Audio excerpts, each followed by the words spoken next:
Sun's going to square Pluto. Yeah. Hmm.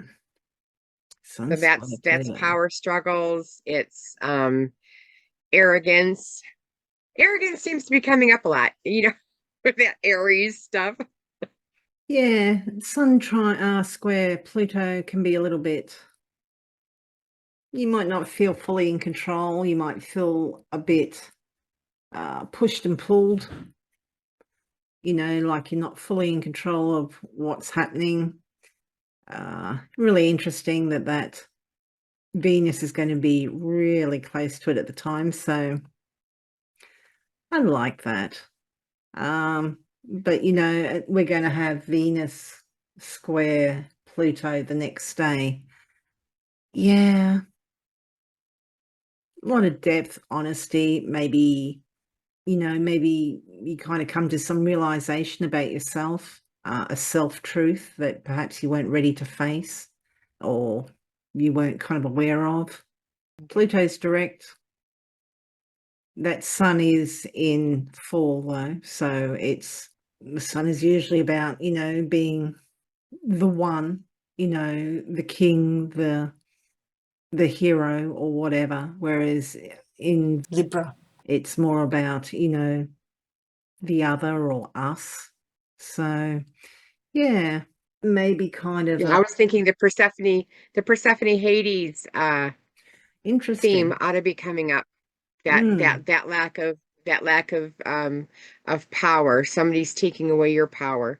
So hmm. that could be coming up as well around this time. Yeah, well, the next day we'll have the Venus square Pluto.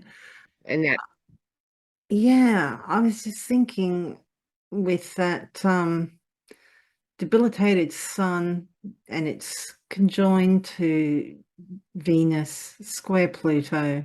trining Mars. I mean, it's still in a aspectable Yeah, well, I think that trine. Mars will actually help. I mean, that Mars, it's not the strongest, but at least it's a trying. But yeah, maybe just realizing that, how does that expression go? We're born alone and we die alone. You know, Yep. for a sign that's so wrapped up in coupledom and relationship, that could be something really quite difficult to come to terms with.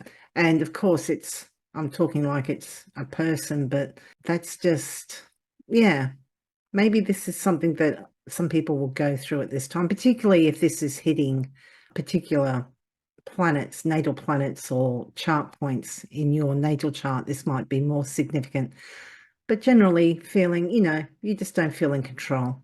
Kind of went into a bit of a downer, Yeah. didn't we? Uncomfortableness, but you have to experience that uncomfortableness, of your life so that you can move.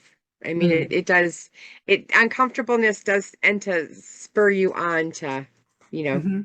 get you moving along. Yeah. And that's what a lot of squares do. It's very easy with the trines and the sextiles to become very complacent and kind of almost lazy. Sometimes you need a little prod to get you moving.